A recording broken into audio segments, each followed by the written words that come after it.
तो फिल्म की शुरुआत में हम पूरे शहर को क्रिसमस की वजह से सजा हुआ देखते हैं। सारे घर चमकती दमकती नजर आ रहे थे। जो नजारा बेहद ही खूबसूरत लग रहा था। यही एक घर ऐसा था जो सजा हुआ नहीं था, जिस घर में हम 3 बच्चों के साथ उनके डैड को देखते। बच्चे अपने डैड से नाराज हो रही थी और साथ ही काफी उदास भी थे, क्योंकि आज क्रिसमस के दिन भी वो अपने बच्चों के साथ वक्त गुजारने की बजाय काम पर जा रही थी। उनकी बातों से हमें पता चलता है कि बच्चों की माँ की मौत हो गई है और अब उनके डैड भी जा रहे हैं। तो उनका ख्याल रखने के लिए एक बूढ़ी औरत को बुलाया जाता है जो उनकी देखभाल करे। अब बच्चों की उदासी दूर करने के लिए वो बूढ़ी औरत उन्हें एक प्यारी सी कहानी सुनाती है, बिल्कुल वैसे ही जैसे मैं आपको सुना रही। कहानी एक छोटे बच्चे की है जो एडवेंचर पे गया था, मतलब अपने सफर पर, जो खूबसूरत होने के साथ साथ काफी कठिन भी था। तो अब उस कहानी में हम बर्फीले इलाके में एक काफी बड़ा जंगल देखते हैं जो बर्फ से ढका हुआ था। यही वो बच्चा निकोलस अपने डैड के साथ रहता था। ये दोनों जब लकड़ियाँ काटने जंगल में जाते हैं तो सामने से एक काफी बड़ा भालू इन्हीं की तरफ आ रहा था।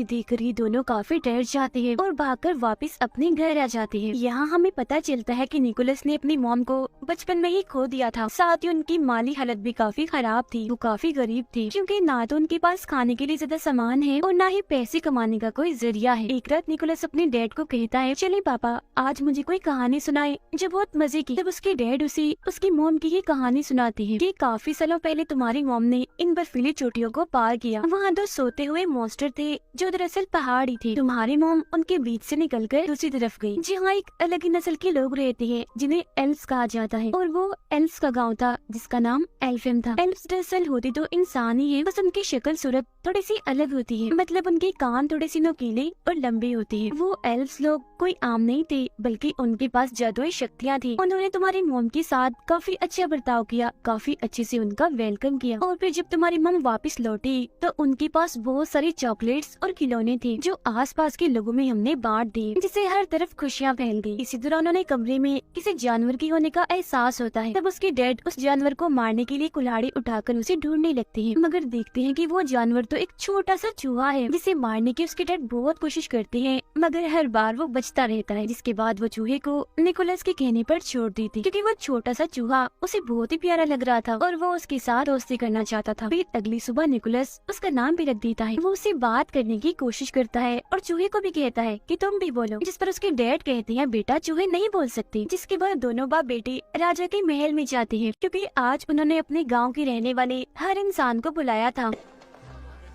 राजा उन सभी को बताते हैं कि मैंने उम्मीद के साथ साथ जीने का मकसद भी खो दिया है, और जो इंसान मुझे उम्मीद के साथ साथ जीने का मकसद लाकर देगा तो उसके बदले में मैं उसे माला माल कर दूंगा। अब जो कहानी निकोलस के डैड ने उसे सुनाई थी वो अब पूरे ही गांव में फैल गई थी, जिससे लोगों को लग रहा था कि एल्व्स का गांव एल्फेम सच में पाया जाता है, जहाँ जाकर वो राजा के लिए खुशियाँ, उम्मीद और जीने का मकसद ला सकते, जिसके बदले में राजा उन्हें माला माल कर देगा और वो अमीर बन जाएंगे। गाँव के कुछ लोग निकोलस के डैड से मिलने आते हैं और उन्हें अपने साथ चलने का कहते हैं, जिसमें वो एल्फेम गांव को ढूंढेंगे और राजा के दिए हुए इनाम से अमीर हो जाएंगे। तो अब अपने सारे हालात गरीबी को देखकर उसके डैड भी उनके साथ जाने के लिए मान जाते हैं। ये बात जब वो निकोलस को बताते हैं तो वो उदास हो जाता है, मगर वो उसे तसल्ली देते हुए कहते हैं, मैं वादा करता हूँ बेटा 7 से 8 दिन में मैं वापिस आ जाऊंगा और मेरे आने तक तुम्हारा ख्याल मेरी बहन रखेगी। फिर जब उसके डैड की बहन घर आती है तो वो उसके डैड के सामने तो काफी अच्छी अच्छी बातें करती है, बहुत अच्छे से पेश आती है, मगर जब उसके डैड जाते हैं तो वो अपना रंग दिखाने लगती है। वो पूरे घर पर कब्जा करके निकोलस के साथ काफी बुरा करती है। वो उसका सामान देकर घर से बाहर निकाल देती है। सामान में निकोलस की एक गुड़िया भी थी जो सब्जी की बनी हुई थी। वो उसे बेहद ही प्यारी थी, क्योंकि उसकी मॉम ने वो बनाई थी, जो उनकी आखिरी निशानी थी।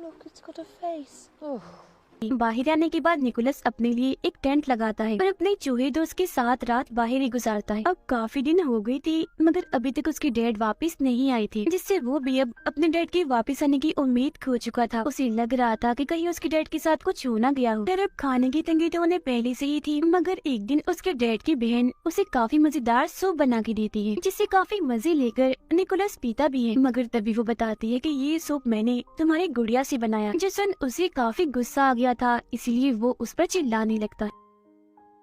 मगर अब तभी निकोलस की नजर अपनी जलती हुई टोपी पर जाती है जो उसकी मॉम ने ही बनाई थी। तब वो जल्दी से टोपी लेकर बाहर आता है और बर्फ में उसे लगाकर आग बुझा देता है। वो देखता है कि टोपी पर एक नक्शा बना हुआ है और ये नक्शा बिल्कुल वैसे था जैसे उसके डैड ने उसे कहानी सुनाई थी, जिससे वो समझ जाता है कि उसकी मॉम की कहानी सच्ची थी। एल्फियम का गाँव सच में पाया जाता है जहाँ जादू है, तो इसीलिए अब वो ये फैसला करता है कि मैं भी उस गाँव में जाऊंगा। और फिर अगले ही दिन वो अपने साथी चूहे के साथ अपने सफर पर निकल जाता है। सफर के दौरान वो चूहे को नए नए अल्फाज सिखा रहा था, हालांकि उसे पता भी था कि बोल नहीं सकता। पूरा एक दिन का सफर तय करने के बाद वो एक गांव में पहुंचता है जहां उसकी मुलाकात एक बूढ़ी औरत से होती है जो उसे वापस जाने का कहती है और ये भी कि तुम्हारी मेहनत बेकार जाएगी। एल्फियम नहीं पाया जाता, उसकी तलाश में ऐसे जगह जगह मत भटको। मगर वो उसकी बात नहीं मानता और अभी भी अपना सफर जारी रखता है। कुछ और दिन का सफर करने के बाद वो गुफा में पनाह लेता है। वहाँ भी बर्फ थी तो पत्थर को रगड़कर वो आग जलाता है और फिर दुआ करने लगता है कि अगर जादू सच में पाया जाता है तो मेरा चूहा बोलकर दिखाए। और फिर तभी सच में उसका चूहा बोलने लगता है, जो देख निकोलस काफी चौंक जाता है।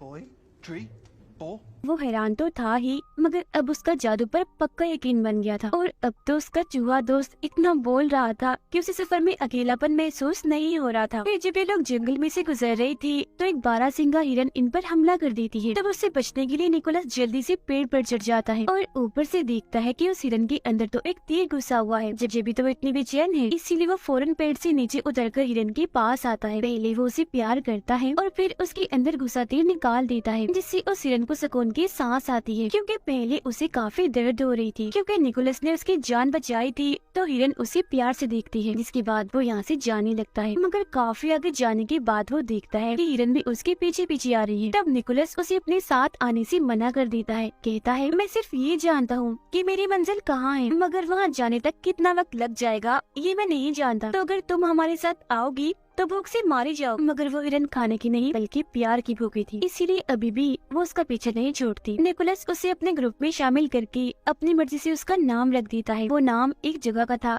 जहाँ जाना उसे काफी पसंद था। फिर अब वो आगे का सफर हिरन पर बैठ कर करता है और दो सोते हुए मॉन्स्टर्स के पास पहुंच जाता है जो असल में पहाड़ी थे। ये बात उसकी मॉम की कहानी में उसके डैड ने भी सुनाई थी, तो इसका मतलब ये होगा कि इसके पीछे ही एल्फियम गांव है। मगर जब भी तीनों पहाड़ों को पार करके दूसरी तरफ जाते हैं तो इन्हीं वहाँ बर्फीली हवाओं के अलावा और कुछ नहीं दिखता। और तभी निकोलस बेहोश होकर गिर जाता है, क्योंकि काफी दिनों से उसने कुछ खाया नहीं था और साथ ही यहाँ ठंड भी बहुत थी। मगर तभी इधर एक बच्ची अपने दादा के साथ आती है। ये दोनों एल्फ्स थे। वो बूढ़ा आदमी जब निकोलस को बेहोश देखता है तो उसके पास आता है और जब वो ये देखता है कि ये तो एक इंसान है तो वो उसकी मदद करने से मना कर देता है। मगर तभी बच्ची बोलती है, हमें किसी को भी ऐसी मुसीबत में नहीं छोड़ना चाहिए। कोई भी जरूरतमंद हो, जिसे मदद चाहिए, हमें हर हाल में उसकी मदद करनी चाहिए, फिर चाहे वो कोई भी हो, एल्फ हो या इंसान हो। जो बात सुनकर उसके दादा निकोलस पर एक जादू करते हैं, जिससे वो फौरन होश में आ जाता है। अब बूढ़े आदमी ने उस पर यकीन का जादू किया था, जिसका मतलब था कि अब निकोलस जिस जिस चीज पर यकीन करेगा और यकीन के साथ उसे सोचेगा तो वही होने लगेगा, मतलब कि वही यकीन उसे दिखने लगेगा। निकोलस उन्हें बताता है कि मैं यहाँ अपने डैड को ढूंढने आया हूँ, जो एल्फियम की तलाश में निकले थे मगर वापस नहीं आए। जिसके बाद वो उनसे पूछता है, अच्छा अब आप ही बता दें एल्फियम कहाँ है। जिस पर बच्ची बोलती है कि अभी हम एल्फियम के बाहर ही खड़े हैं, मगर उसे तो वहाँ बर्फ के अलावा और कुछ भी दिखाई नहीं दे रहा होता। तो बूढ़ा आदमी उसे कहता है, तुम यकीन करो और फिर सोचो। और जब निकोलस यकीन करता है और ये सोचता है कि मेरे सामने एल्फियम गांव है, तो उसे अब की बार सच में एल्फियम गांव दिखने लगता है। अंदर आने के बाद ये लोग एक खुफिया रास्ते से उसे एक पार्टी में लेकर जाते हैं, जहाँ सब लोग नाच रहे थे और खाने की मजे मजे की चीजें भी इधर पड़ी हुई थी, जिनमें मीठी और बच्चों की चीजें ज्यादा थी, क्योंकि आज दरअसल यहाँ क्रिसमस होती है। चूहा तो यहाँ का माहौल देखकर बहुत ही खुश होने लगता है और खाने की चीजों में घुसकर खूब मजे करता है। मगर तभी इसी बीच एल्फ्स की रानी वहाँ आ जाती है और सब कुछ तबाह कर देती है, क्योंकि उसने सबको पार्टी करने से मना किया था। वजह ये थी कि सभी एल्फ्स काफी दुखी थे, क्योंकि इंसानों ने उन्हें धोखा दिया था। वो एक एल्फ बच्चे को अगवा करके अपने साथ ले गए थे। ये सुनकर निकोलस उठता है तो रानी उसे देखकर और भड़क जाती है। कहती है ये क्या, अभी अभी भी हमारे गांव में एक इंसानी बच्चा है, ये क्या हो रहा है इधर। वो निकोलस से पूछती है क्या कर रहे हो यहाँ, और वैसे तुम इधर आए ही क्या करने हो, एक और बच्चा चुराने आई हो। जो सुनकर निकोलस उन्हें बताता है नहीं रानी जी, मैं किसी बच्चे को अगवा करने नहीं आया, बल्कि अपने डैड को ढूंढने आया हूँ, क्योंकि वो एल्फियम गांव की तलाश में निकली थी। और आप फिक्र मत कीजिए, मैं आपसे वादा करता हूँ कि वो एल्फ बच्चा जिसे इंसान अगवा करके ले गए हैं उसे मैं वापस जरूर लेकर आऊंगा। मगर रानी उसकी एक नहीं सुनती और सजा देने के लिए उसे एक मीनार की चोटी में कैद कर देती है। यहाँ उसकी मुलाकात एक उड़ने वाली एल्फ से होती है, जो दरअसल एक एल्फ परी थी। उसे पटाखे फोड़ने का बहुत शौक था, उसके पास जादू था जिसकी मदद से वो हवा में पटाखे फोड़ा करती थी, और एक अच्छी बात, वो हमेशा सच बोलती थी। अब निकोलस उसे बताता है कि मेरी मॉम भी यहाँ एल्फियम आई थी, उनके साथ तो यहाँ के लोगों ने बहुत अच्छा सलूक किया था, काफी अच्छे से उनका वेलकम किया था, मगर रानी ने तो मुझे यहाँ इस मीनार में कैद कर दिया है और मुझे अपने डैड को ढूंढना है, तो प्लीज मेरी मदद कर दो ना यहाँ से निकलने में। इस पर वो मान जाती है, मगर तभी इधर एक काफी बड़ा मॉन्स्टर आ जाता है जो पहले सो रहा था और अब इन दोनों की आवाजों से उसकी आँख खुल गई थी। वो जैसे एक इंसान इन निकोलस को यहाँ देखता है तो उसे पकड़ लेता है, क्योंकि वो उसे खाने का सोच रहा था, जो देखकर तो निकोलस की हालत खराब हो जाती है। तो वो परी एल्फ उसकी जान बचाने के लिए मॉन्स्टर के मुंह में एक जलता हुआ पटाखा डाल देती है, जिससे वो मॉन्स्टर किसी गुब्बारे की तरह फट जाता है और वो निकोलस को लेकर यहाँ से उड़ जाती है। वो दोनों फिर एक घर की छत पर आके गिरते हैं, जिन्हें रानी के गार्ड देख लेते हैं। तब उनसे बचने के लिए वो निकोलस को यहाँ से ले जाने लगती है। इसी भागम भाग में निकोलस एक क्लास में घुस जाता है, जहाँ की टीचर एक इंसान को देखकर काफी हैरान थी और फौरन गार्ड्स को यहाँ बुलाने लगती है। मगर तभी वो टीचर को समझाता है कि आप इंसानों को इसीलिए बुरा समझते हैं ना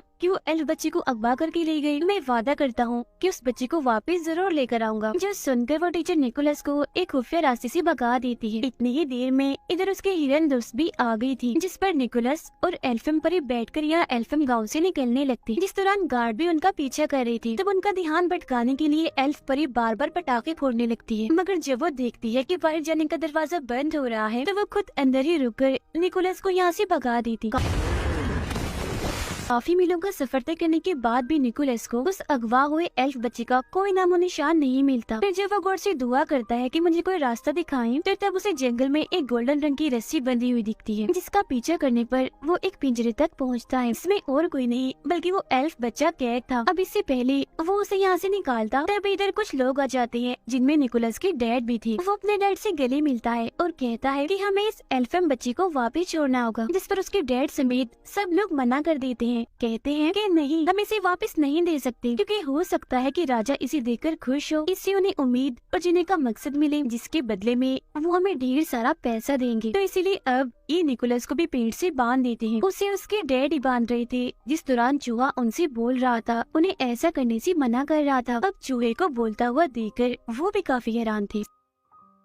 सबके सोने के बाद उसके डैड उसके पास आते हैं और वो निकोलस के साथ साथ उस एल्फ बच्चे को भी पिंजरे से आजाद कर देते हैं और बताते हैं कि उन सबके सामने मैं तुम्हारी मदद नहीं कर सकता था, इसीलिए मैंने तुम्हें बांध दिया था। अब इससे पहले वो यहाँ से निकलते सारे लोग जाग जाते हैं और तीरों से उन पर हमला कर देते हैं। अब हिरन के ऊपर निकोलस और वो एल्फ बच्चा बैठा हुआ था। हिरन के पीछे एक बग्गी बंधी हुई थी, जिसमें उसके डैड बैठे हुए थे, जिस वजह से हिरन तेजी से नहीं दौड़ पा रही थी। तभी निकोलस को याद आता है कि मुझ पर तो यकीन का जादू हुआ है, इन्हें मैं जो भी यकीन करके सोचूंगा वो पूरा हो जाएगा। तो वो हिरन पर हाथ रखकर उसे उड़ने का कहता है। हिरन थोड़ा सा ऊपर उड़ती तो है, मगर वजन ज्यादा होने की वजह से वो काफी ऊपर नहीं उड़ पाती और वापिस से नीचे आ जाती। ये देखकर उसके डैड अपने बेटे निकोलस की जान बचाने के लिए अपनी बग्गी की रस्सी काट देते हैं और जाकर एक खाई में गिरते हैं, जिससे उनकी मौत हो जाती है, जो देख उसे काफी दुख होता है। इसके बाद हिरन निकोलस और अगवा हुए एल्फ बच्चे को एल्फियम पहुंचा देती है। अब क्योंकि निकोलस ने अपना वादा पूरा कर दिया था, यानी उस बच्चे को वापस लाने का, तो ये देखकर एल्फियम के सारे लोग काफी खुश हो जाते हैं और उस बच्चे का डैड निकोलस को ढेर सारे खिलौने देता है, जिससे उसे बहुत खुशी मिलती है। मगर खिलौनों को देखकर उसे ख्याल आता है कि क्यों न मैं भी क्रिसमस के मौके पर सब बच्चों में खिलौने और चीजें बांट कर खुशियाँ फैलाऊं। इसीलिए वो सभी एल्फ से कहता है कि आप यहाँ जो कुछ भी बनाते हो, इन्हें खिलौने खाने पीने की चीजें मेरे लिए आप वो बहुत सारे बना दी, ताकि मैं उन्हें बच्चों में बांटकर खुशियाँ फैला सकूं। तब उसकी ये बात सुनकर सारे लोग खिलौने और खाने पीने की चीजें चॉकलेट्स कैंडीज वगैरह बनाने में लग जाते हैं और बहुत सारा सामान वो बना भी लेते हैं, जिसे काफी बड़े थैले में डालकर निकोलस को देते हैं, जो लेकर वो यहाँ से जाने लगता है। अभी वो थोड़ा आगे गया ही था कि तभी इधर रानी आ जाती है और उसे रोकने के लिए अपना जादू करती है और उसे उल्टा लटका देती है, क्योंकि वो इंसानों को पसंद नहीं करती थी। उसका मानना था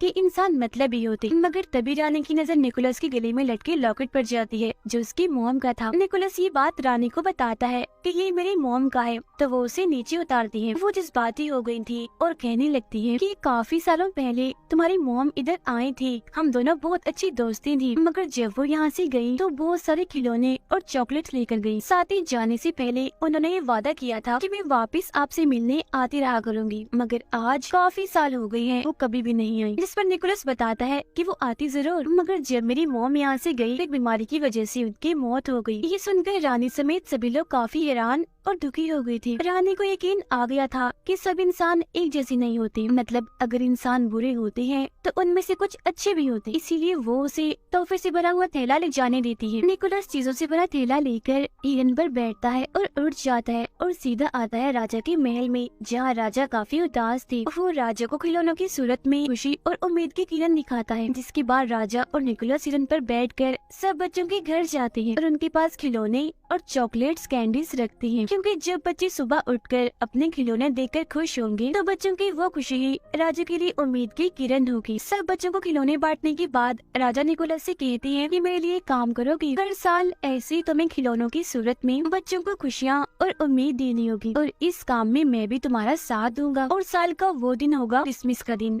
जिस पर वो मान जाता है। इसके बाद निकोलस अपने डैड की बहन के पास जाकर उन्हें भी चॉकलेट्स देता है और उड़ जाता है। उसे उड़ता हुआ देखकर वो काफी हैरान भी थी और अब उसे भी जादू पर यकीन हो गया था। अब ये प्यारी सी कहानी इधर ही खत्म हो जाती है, जो सुनकर वो तीनों बच्चे काफी खुश हो जाते हैं। ये नहीं शुरुआत वाले जिन्हें बूढ़ी औरत कहानी सुना रही। फिर जब वो नीचे आते हैं तो देखते हैं कि उनका पूरा घर क्रिसमस की लाइट्स और पेड़ों से सजा हुआ है, जो देखकर उन बच्चों की खुशी का तो कोई ठिकाना ही नहीं रहता। फिर जब वो बूढ़ी औरत बाहर जाने के लिए अपनी टोपी पहनती है तो बच्चों को उनके बड़े से नुकीले से कान दिख जाते हैं, जो देख वो समझ गई थी कि ये भी एक एल्फ ही थी। और बाहर जाकर वो बूढ़ी औरत आसमान में अपने जादू से पटाखे फोड़ने लगती है, जो देख हम समझ जाते हैं कि ये और कोई नहीं बल्कि एल्फ परी है जो सच बोला करी। तो ये कहानी हमें बहुत सारे सबक देती है, यानी हमें हमेशा ही खुशियों को बांटते रहना चाहिए और दूसरों की मदद करनी चाहिए, फिर चाहे वो क्रिसमस का दिन हो या कोई भी। और हमें बुरों के साथ भी अच्छा करना चाहिए और हमेशा हर चीज के होने का यकीन रखना चाहिए। इसी के साथ ही ये प्यारी सी कहानी इधर ही खत्म हो जाती है।